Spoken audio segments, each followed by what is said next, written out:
नमस्कार, आप देख रहे हैं IBC 24। मैं हूं आपके साथ विजय कुमार पंड्या। शुरुआत करेंगे मध्य प्रदेश की खबरों की। मध्य प्रदेश में उपचुनाव की तैयारी को लेकर बीजेपी ने चुनाव प्रभारियों और सह प्रभारियों के साथ सीएम हाउस में करीब 3 घंटे तक बैठक की और इस बैठक में सीएम शिवराज, प्रदेश अध्यक्ष VD शर्मा और संगठन महामंत्री सुहास भगत, विधानसभा वार वहां के उपचुनाव प्रभारी, जिला अध्यक्ष, जिला पदाधिकारियों के साथ बैठक किए। बीजेपी ने उपचुनाव फतेह करने के लिए इस बार माइक्रो बूथ मैनेजमेंट का प्लान तैयार किया है। बूथ स्तर के कार्यकर्ताओं को पूरे दम से उपचुनाव में जुटने के लिए कहा गया है। खास तौर पर उन बूथों को बीजेपी ने सिलेक्ट किया है जहां पर उसे सबसे कम वोट मिले हैं या फिर बीते चुनाव में हार का सामना करना पड़ा। ऐसी जगहों पर टीम बनाई गई है जो वोटिंग लिस्ट के आधार पर बूथ को मजबूत करने में जुटी है। बैठक में सीएम शिवराज ने प्रभारियों और सह प्रभारियों को चुनाव को गंभीरता से लेने को कहा है। इधर कांग्रेस विधायक PC शर्मा का कहना है कि इन उपचुनाव में जनता के गुस्से का परमाणु बम बीजेपी पर फूटने वाला है। उन्होंने चारों सीट पर कांग्रेस की जीत का दावा किया है। क्या की चुनौती है पूरे मध्य प्रदेश और देश में भी भारतीय जनता पार्टी कोई चुनौती, पर कोई भी चीज गंभीरता से हम लेंगे। मतलब इसको हम सोचते भी नहीं, कोई भी चुनौती को बहुत गंभीरता से ले रहे हैं। ये निर्णय उनका करेंगे। हम लोग तो एक हमारी पार्टी के छोटे से कार्यकर्ता जो जिम्मेदारी मिल रही है उस पर काम कर। चुनाव भाजपा पूरे साल चुनाव की तैयारी में रहती है। भाजपा के लिए चुनाव कोई बहुत विशेष कारण नहीं है। भाजपा हमेशा माननीय मुख्यमंत्री जी, माननीय प्रदेश अध्यक्ष नेतृत्व में संगठन पूरे साल काम करता है। वो पूरे साल काम करता है तो वो कभी भी चुनाव कराए या न कराए, चुनाव के अलावा भी संगठन के काम बराबर ही चलते हैं। जहरीली शराब से लोगों की जान जाने का मामला है। जब देखो लोगों के सुसाइड का मामला है। बेरोजगारी 35 लाख लोग इस समय मदद बेरोजगार है। ये कितना ही माइक्रो मैनेजमेंट कर ले, जनता और कांग्रेस के बाद परमाणु तक पूरा मैनेजमेंट। बीजेपी की जन आशीर्वाद यात्रा जारी है। केंद्रीय मंत्री वीरेंद्र खटीक लगातार यात्राएं कर रहे हैं। शनिवार को आशीर्वाद यात्रा रायसेन पहुंची, जहां कार्यकर्ताओं ने जोरदार स्वागत किया है। वहीं उनकी यात्रा विदिशा पहुंची, यहां भी कार्यकर्ताओं में उत्साह देखने को मिला। इसके बाद खटीक सागर पहुंचे, जहां अपनी जन्मभूमि को उन्होंने दंडवत नमन किया। यहां भी कार्यकर्ताओं ने गर्मजोशी के साथ उनका स्वागत किया है।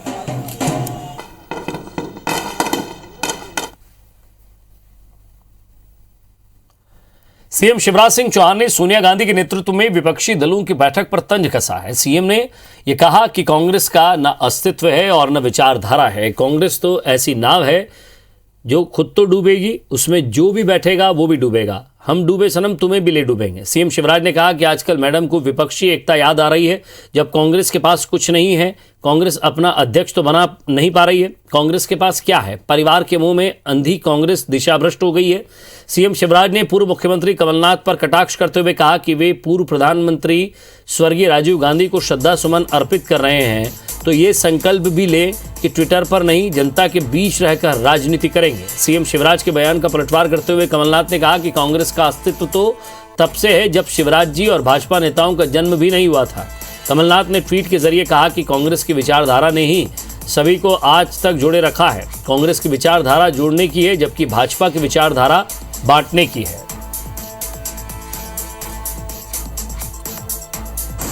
आजकल मैडम को विपक्षी एकता याद आ रही है, जब कांग्रेस के पास कुछ नहीं है, ना अस्तित्व है, ना विचार है, ना धारा है। पर कांग्रेस तो ऐसी नाव हो गई है कि खुद तो डूबेगी, जो उसमें बैठेगा वो भी डूबेगा। हम तो डूबे हैं सनम, तुमको भी ले डूबेंगे। मध्य प्रदेश में केंद्रीय मंत्री ज्योतिरादित्य सिंधिया की जन आशीर्वाद यात्रा की काफी चर्चा हो रही है। कांग्रेस ने ट्वीट करते हुए यह दावा किया कि सिंधिया की रैली में गुंडे मौजूद रहे और पुलिस को गुंडे नजर नहीं आए। दरअसल ज्योतिरादित्य सिंधिया की जन आशीर्वाद यात्रा में आरोप है कि कई ऐसे लोग शामिल हुए हैं जिन पर गंभीर आपराधिक मामले दर्ज हैं। बताया जा रहा है कि इंदौर में आयोजित इस जन आशीर्वाद यात्रा में परदेशीपुरा इलाके का गैंगस्टर युवराज उस्ताद भी खुलेआम घूम रहा था। युवराज उस्ताद पर साल 2003 में महेंद्र उपाध्याय की हत्या का मामला दर्ज है। वहीं जमीन की धोखाधड़ी का आरोपी प्रतीक संघवी भी केंद्रीय मंत्री ज्योतिरादित्य सिंधिया से मिलने पहुंचा था।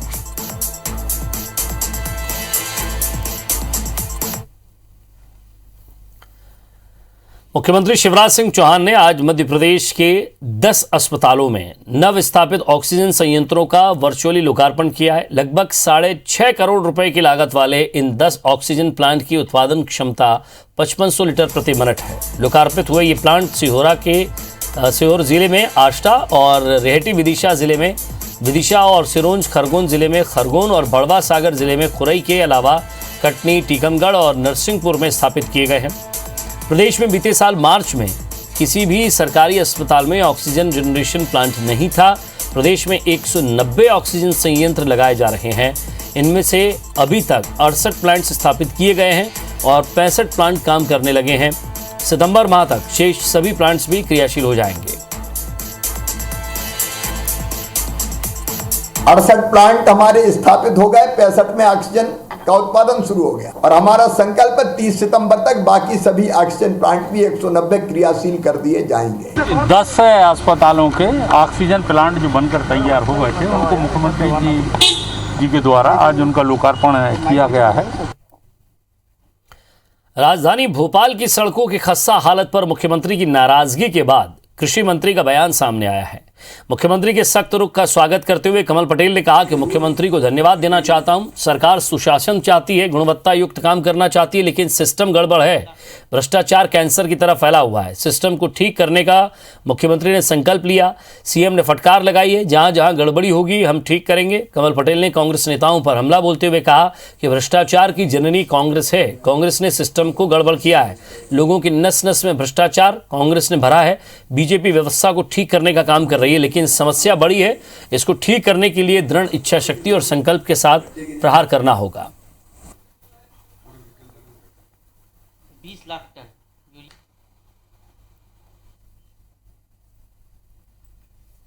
आप जानते हो सिस्टम गड़बड़ है। इस सिस्टम को ठीक करने का मुख्यमंत्री जी ने संकल्प लिया है और उन्होंने फटकार भी लगाई है।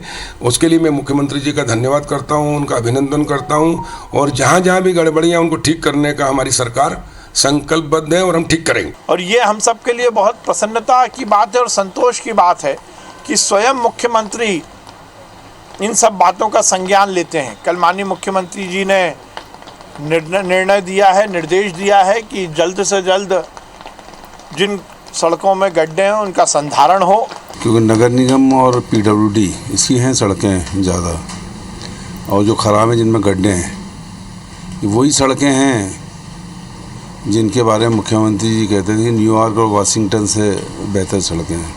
तो क्या हुआ, कौन सी टेक्नोलॉजी यहाँ पे उपयोग में आ रही है कि गड्ढे हर साल हो जाते हैं। मुहर्रम के जुलूस के दौरान पाकिस्तान के समर्थन में हुई नारेबाजी के विरोध में उज्जैन में विरोध प्रदर्शन शुरू हो गया है। हिंदू दबंग सेना के संत अवधेशपुरी सहित अन्य कार्यकर्ताओं ने टावर चौराहे पर पाकिस्तान का पुतला फूंका। संरक्षक संत अवधेशपुरी ने सरकार से मांग की है कि जो लोग इस नारेबाजी में शामिल थे उनके खिलाफ रासुका की कार्रवाई की जाए, उनके मकान तोड़े जाए और उनकी भारत देश की नागरिकता समाप्त की जाए।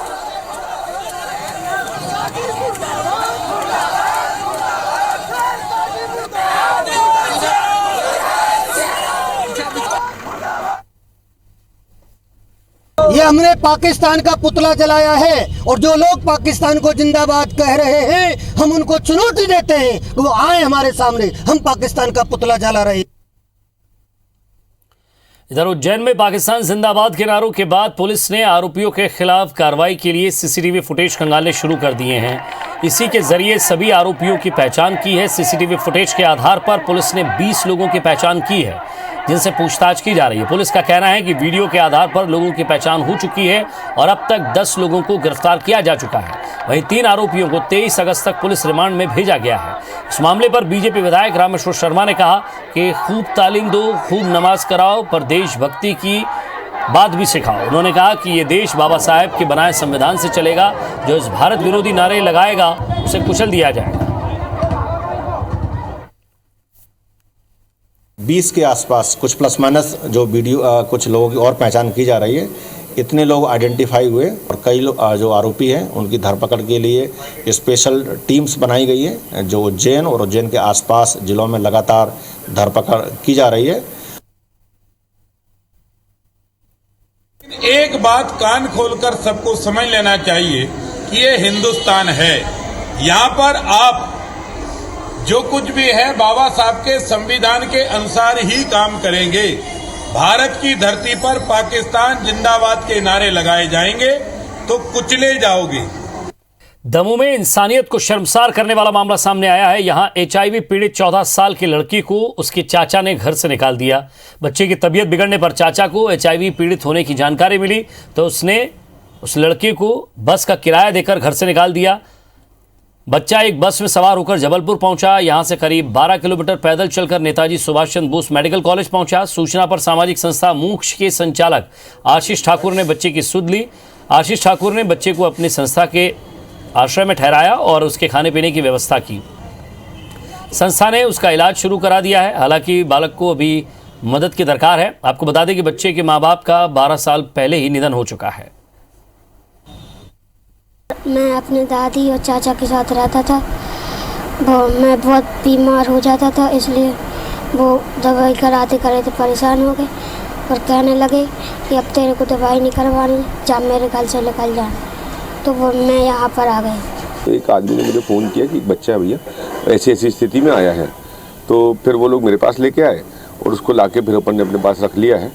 और जैसे कि आपको जानकारी है कि अब वहाँ है, तो अभी तत्काल में उसको इलाज कराने भेजा है। संभवतः जो अपन से प्रयास होंगे उसके जीवन को अपन करेंगे। बच्चे के साथ रह रहा हूँ तो लोगों के मन से भ्रांतियाँ दूर हो रही हैं। कहीं ना कहीं दिमाग में तो रहता है कि HIV छूने से तो नहीं होगा। इधर सतना जिले की मैहर उपजेल से 2 कैदी जेल की दीवार फांदकर भाग गए। सीसीटीवी कैमरे में कैदियों के भागने की तस्वीर कैद हुई है। घटना से जेल और जिला प्रशासन में हड़कंप मच गया है। सतना कलेक्टर मौके पर पहुंचकर मामले की जांच कर रहे हैं। आरोपियों को पकड़ने के लिए टीम बनाई गई है। दोनों आरोपी शाम करीब 4 बजे जेल की ऊंची दीवार फांदकर फरार हो गए। जेल प्रहरियों ने भागते देख उन पर हवाई फायरिंग भी की। इसके बावजूद दोनों नहीं रुके। कैदी शिवम उर्फ शिब्बू रावत और उपेंद्र रावत 12 अगस्त को जेल लाए गए थे। दोनों पर रामनगर थाना क्षेत्र में चोरी करने का आरोप है। चोरी के आरोपी भी थे और दीवार वगैरह भेदने में और चढ़ने में और लंबी दूरी कूद के तय करने में थोड़े एक्सपर्ट टाइप के। बहुत ही बड़ी घटना है तो निश्चित ही इसमें कार्रवाइयाँ जो होनी है वो होगी। सुरक्षा के कुछ और इंतजाम भी आवश्यक है।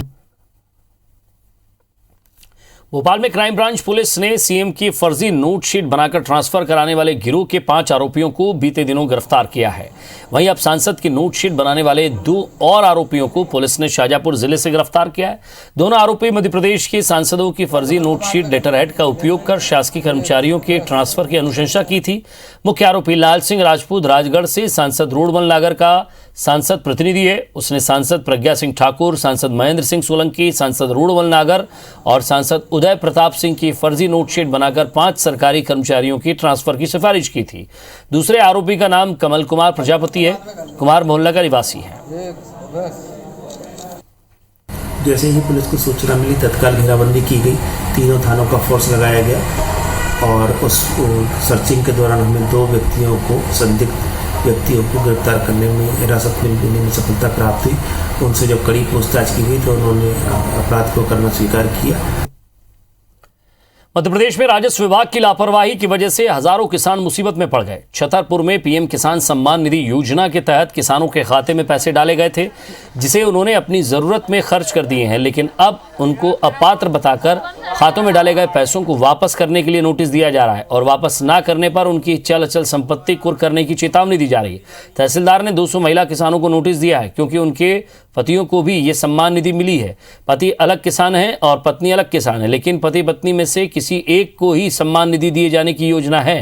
इस मामले के बाद कांग्रेस ने सरकार पर निशाना साधा है। किसानों के खिलाफ बड़ी संख्या में ऐसे किसान साथी हैं जिनको नोटिस दिए गए हैं और प्रशासन की तरफ से उनको भारी दबाव जो है दिया जा रहा है। तो ये अपने आप में दर्शाता है कि भारतीय जनता पार्टी की जितनी भी नीतियां रही हैं, उनकी जो योजनाएं रही हैं, वो एक प्रकोष्ठा मात्र है, सिर्फ दिखावा है। 2000 रुपए देके क्या लॉलीपॉप देना चाहती है। और दूसरी बात ये है कि जिन किसानों को मिला है तो उन किसानों का उनका अधिकार है। अगर सरकार इसको वापस देगी या नोटिस देके उनसे वापस लेने की चेष्टा करेगी तो किसान कांग्रेस इसका भरपूर और पुरजोर विरोध करेगी। देखिए, किसी भी तरह की व्यवस्था में यदि गड़बड़ हुई है तो उसको सुचारू और ठीक करना ये प्रशासन का काम है। ये किसानों के हित में हमारी सरकार काम करती रही है और करती रहेगी। उत्तर प्रदेश से एक शख्स साइकिल से 130 किलोमीटर का सफर तय करके रीवा पहुंचा। वो दर दर भटक रहा है। उसे अपनी पत्नी की तलाश है जो 1 महीने से लापता है। आंखों में आंसू और हाथ में पत्नी का पोस्टर लिए वो जगह जगह उसकी तस्वीर लगा रहा है, लोगों से उसके बारे में पूछताछ कर रहा है। एक दशरथ मांझी थे जिन्होंने अपनी पत्नी के प्यार में पहाड़ का सीना चीर दिया था। दूसरे ये कुंवर बहादुर हैं जो साइकिल से मीलों का सफर तय कर अपनी पत्नी को खोज रहे हैं। उत्तर प्रदेश के घूरपुर के रहने वाले कुंवर बहादुर साइकिल से 130 किलोमीटर का सफर तय कर रीवा पहुंचे हैं। इनकी आंखों में आंसू है और हाथों में पत्नी का पोस्टर। पिछले 1 महीने से ये जगह जगह पोस्टर लगाते हैं, लोगों से पूछते हैं। दरअसल पिछले 1 महीने से इनकी पत्नी लापता है। कुंवर ने बताया कि वो मानसिक रूप से थोड़े बीमार हैं। एक दिन बिना बताए ही कहीं चली गई। तब का दिन है और आज का दिन कोई पता नहीं। अपनी संगीता को तलाशते ये दर दर की ठोकरें खा रहे हैं। अपनी वाइफ ढूंढने से। क्या हुआ है वाइफ को? कब से? दिमाग नहीं सही है, नींद नहीं आती थी। महीने के पास आज 1 महीना 4 रोज हो गया। तो कितने दिन से ढूंढ रहे हैं? अब जहिया से अल्लाह पता है ना, ये ढूंढत है। जब से इनकी पत्नी गई है इनका जीवन सूना हो गया है। एक शहर से दूसरे शहर भटक रहे हैं। रास्ते में किसी ने कुछ खिला दिया तो ठीक, वरना पानी पीकर ही गुजारा कर रहे हैं। अब ऐसे ही आदमी मिल जाती भैया, खवाई पियाई देती। तो पत्नी की तलाश में आप घूम रहे हैं? हाँ अभी। वाकई में इनका दर्द यही समझ सकते हैं।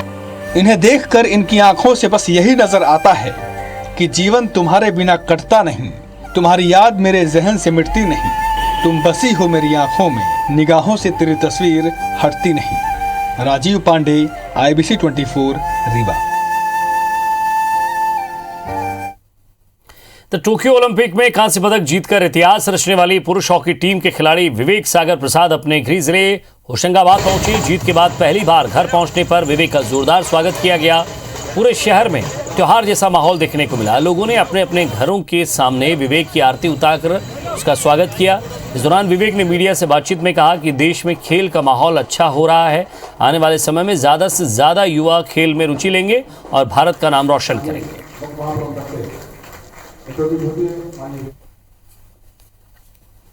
बहुत अच्छा लग रहा है क्योंकि जितना एक्सपेक्ट नहीं किया था उससे ज़्यादा वेलकम हो रहा है। और मेरे नगर में तो काफ़ी, और बहुत खुश हूँ कि ये मेडल देश के लिए 41 मिनट्स के बाद आया। और युवा भी यही कहूँगा कि जो भी हॉप है, जो भी एम है, उसको छोड़े ना और मेहनत करते रहें। विवेक प्रोत्साहन मिलेगा, बल्कि जो हमारे यहाँ उपस्थित है खासकर नवोदय प्लेयर, उनके लिए भी एक प्रकार से अच्छा एक।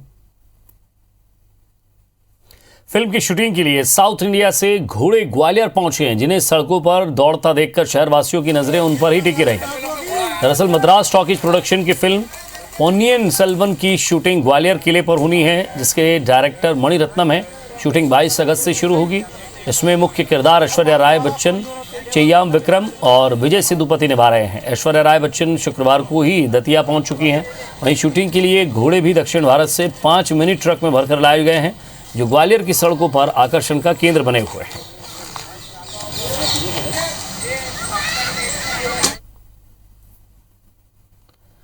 देश को आजादी दिलाने में अहम भूमिका निभाने वाले स्वतंत्रता संग्राम सेनानी बिरदी चंद गुठी का निधन हो गया है। 150 साल की उम्र में उन्होंने आखिरी सांस ली। इससे पहले वे कोरोना को मात दे चुके थे, लेकिन शरीर के चलते उनकी मौत हो गई। 2 नवंबर 1917 को बैतूल में जन्मे बिरदी चंद गुठी ने कई स्वतंत्रता आंदोलन में भाग लिया।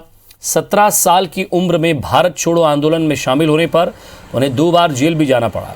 आज़ादी के बाद बिरदी चंद गुठी सामाजिक कार्यों में जुटे हुए थे, लेकिन कोरोना को हराने के बाद भी वो बीमार रहने लगे और आज उन्होंने दम तोड़ दिया। कल उनका अंतिम संस्कार किया जाएगा।